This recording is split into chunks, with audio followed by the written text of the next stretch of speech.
Hi friends, ఎలా ఉన్నారంతా బాగున్నారా? నెల్లూరు వాళ్ళని నెల్లూరుతో మీకున్న ఎమోషన్ ఏంటయ్యా అంటే తముడుకోకుండా చేపల పులుసు అని చెప్తారు. అలాగే అనంతపూర్ వాళ్ళని అనంతపూర్తో ఉన్న ఎమోషన్ ఏందని అంటే తడుముకోకుండా ఎగ్ దోశ అని చెప్తారు. అంత ఫేమస్ అసలు ఎగ్ దోశ అనంతపూర్లో ఫేమస్ అయిన ఈ ఎగ్ దోశ అంటే ఎంతమందికి ఇష్టమో కింద కమెంట్ సెక్షన్లో కమెంట్ చేయండి. చూడడానికి కాస్త మందంగా ఉన్న ఈజీగా 10 తినొచ్చు అంట ఒక్కొక్కరు. మా ఆయనకి ఎగ్ దోశలు చిట్టు దోశలు ఇవంతా పరిచయం చేసింది అనంతపూరే.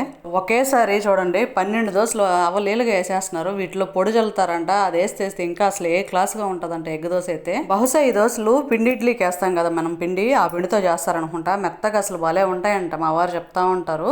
ఇన్స్పెక్షన్కి వెళ్ళారు రీసెంట్ గా మా వారు అనంతపూరు. వెళ్ళినకి ముందు రోజు నుంచే ప్లాన్ చేసుకున్నారు. ఏ సెంటర్లో ఏ దోశ తినాలి, ఎక్కడ ఏంటి ఆ లెవెల్లో ఉంది మా ఆయనకి ఎమోషన్. ఇంకా చదువుకున్న వాళ్ళకే అలా ఉంటే అక్కడ ఏరియాలో ఉండే వాళ్ళకి ఇంకెంత ఎమోషన్ ఉంటుందో ఈ దోశ కూడా. ఈ దోశ పొద్దున్నే అయితేనే దొరుకుతుందంట. ఇంతకు మీరు ఈ దోశ తిన్నారా లేదా ఫ్రెండ్స్? కమెంట్ సెక్షన్ లో కమెంట్ చేయండి. అలాగే షేర్ చేసి లైక్ చేసి సబ్స్క్రైబ్ చేయండి.